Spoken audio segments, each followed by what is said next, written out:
नमस्कार सर्वांना. स्वागत आहे तुमचं आपल्या आयुष्यमय या चॅनलवर. तुम्हाला माहिती आहे का, एक वाक्य नेहमी बोलले जाते, फक्त गृहिणी. आणि इतके दिवस ते कमी लेखल्यासारखे वाटायचे, जणू काही आपल्या घरासाठी, आपल्या कुटुंबासाठी आपण ओतलेलं सर्व प्रेम, प्रयत्न, समर्पण काही मोजलेच जात नाही. आपण आपल्या घराच्या CEO आहोत, शेफ आहोत, ड्रायव्हर आहोत, नर्स आहोत, शिक्षक आहोत, शांतता राखणारे आहोत आणि बरेच काही आहोत. पण प्रेमळ घर तयार करण्यात प्रचंड आनंद आणि समाधान वाटत असले तरीही कधी कधी रोजच्या धावपळीत आपण आपले स्वतःचे ध्येय विसरून जातो. आणि ही रोजची धावपळ करून करून थकल्यावर आपल्याला वाटतं, माझ्या आयुष्यात बस एवढंच राहिलंय का? जर तुम्हाला कधी असं वाटत असेल तर तुम्ही नक्कीच एकट्या नाही.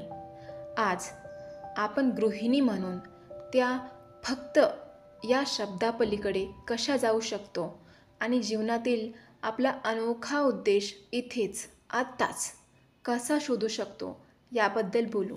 पहिले आपण उद्देशाविषयीच क्लिअर बोलूया. आपल्याला नेहमी असं वाटतं की उद्देश म्हणजे एक प्रचंड मोठी, जग बदलणारी कारकीर्द किंवा मोठा परोपकारी प्रयत्न. आणि तसं असलं तरीही उद्देश बहुतेकदा आपण ज्या लहान, अधिक सुसंगत मार्गांनी योगदान करतो, वाढतो आणि कनेक्ट करतो त्यात आढळतो. एक अशी गोष्ट जी तुम्हाला भारी वाटते, जी केल्याने तुम्हाला जिवंत वाटतं. जसं कसं सुकलेल्या झाडाला पावसाचं पाणी मिळालं की ते कसं टवटवीत आणि हिरवं गदाड होतं, तसंच तुम्हालाही कोणती गोष्ट केल्यावर आतून छान वाटतं. ऊर्जा कशातून मिळते आणि खरोखरच तुमच्यासाठी महत्त्वाचं काय आहे? कुणासाठी घरात पोषण करणारे वातावरण तयार करणं हा उद्देश असू शकतो.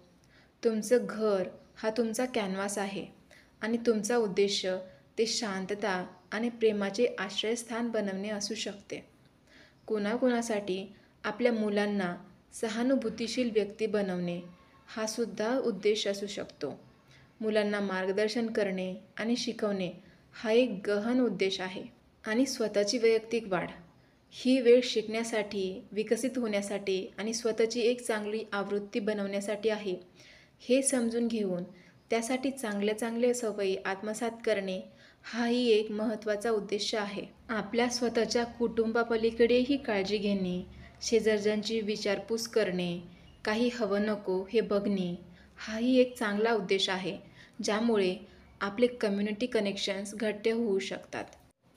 तुम्ही तुमचा उद्देश कसा शोधू शकता हे आपण बघूया. त्यासाठी पहिली पायरी म्हणजे स्वतःशी पुन्हा कनेक्ट होणे.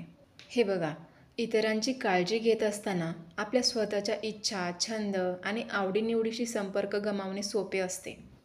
म्हणून मी खूप जणींना म्हणताना ऐकलंय, सगळं होतं पण स्वतःचं काही करायचं म्हटलं की राहून जातं.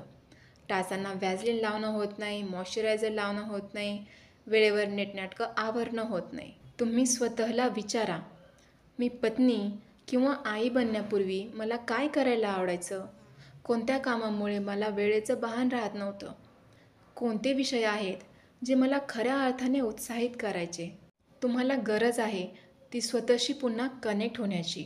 रोजची 15 ते 30 मिनिटं चिंतन करण्यासाठी, जर्नल लिहिण्यासाठी किंवा फक्त शांतपणे एक कप चहाचा आनंद घेण्यासाठी स्वतःला समर्पित करा.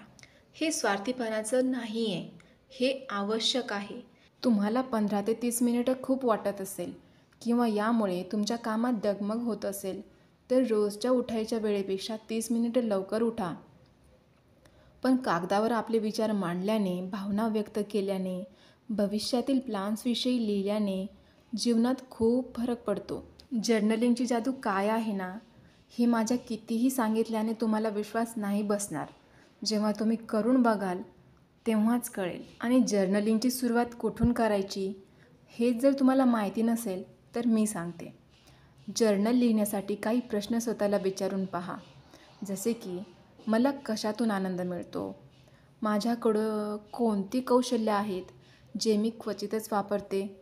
आणि जर मला खूप सारा अमर्याद वेळ भेटला तर मी काय करू शकेन, काय शोधू शकेन, असे प्रश्न तुम्ही स्वतःला विचारा. आता दुसरी पायरी ही आहे की तुमच्या आवडीनिवडी आणि प्रतिभांचा शोध घ्यायचा. एकदा तुम्ही पुन्हा स्वतःशी कनेक्ट झाल्यावर शोध घेण्याची वेळ आली आहे. योग्य वेळेची वाट पाहू नका. लहान सुरुवात करा. तुमचे जुने छंद बाहेर काढा. तुम्हाला चित्रकला, लेखन, एखादे वाद्य वाजवणे किंवा बागकाम करणे आवडत होते का? तुम्ही आठवड्यातून 1 तास देऊ शकता का? मला तर चित्रकला खूप आवडायची. आता मी माझ्या पिल्लूसोबत चित्र काढते. तिलाही आवड आहे चित्र काढण्याची. वेगवेगळ्या रंगांनी रंगवायची. Colour pencils, water colour, crayons अशा वेगवेगळ्या कलरच्या साहित्यांनी काढलेल्या चित्रांनी आमच्या घराच्या भिंती भरलेल्या आहेत. साधीच चित्र असतात, पण आपला छंद जोपासल्याने जी शांतता मिळते ना, ती मेडिटेशनसारखीच असते. नवीन काहीतरी शिका. शिकलेलं कधीच वाया जात नाही.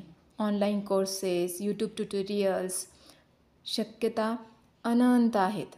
कदाचित ती नवीन भाषा, कोडिंग, फोटोग्राफी किंवा अगदी प्रगत स्वयंपाक असू शकतो. एखादा छोटा प्रकल्प सुरू करा. जर तुमच्याकडे लहान व्यवसायाची, ब्लॉगची किंवा अगदी यूट्यूब चॅनलची कल्पना असेल तर फक्त पहिले पाऊल उचला. ते परिपूर्ण असणे आवश्यक नाही. ते फक्त सुरू होणे आवश्यक आहे. आता तिसरी पायरी आहे तुमच्या दैनंदिन जीवनात तुमचा उद्देश इंटिग्रेट करणे. गृहिणी म्हणून उद्देश शोधण्याचे सौंदर्य हे आहे की त्यासाठी नेहमी तुमच्या आयुष्याची पुनर्रचना करण्याची आवश्यकता नाही. बऱ्याचदा ते तुमचा दृष्टिकोन बदलण्याकरिता आणि तुमच्या आत्ताच्या अस्तित्वात असलेल्या दिनचर्येत तुमचा उद्देश इंटिग्रेट करण्याकरिता, सामील करण्याकरिता आहे. जागरूक माता व्हा, जागरूक गृहिणी व्हा. फक्त काम करत राहण्याऐवजी स्वतःला एक सुंदर, आधार देणारे वातावरण निर्माण करताना बघा. प्रत्येक स्वच्छ खोली, प्रत्येक निरोगी जेवण, प्रत्येक झोपण्यापूर्वीची गोष्ट ही प्रेम आणि उद्देशाची कृती आहे.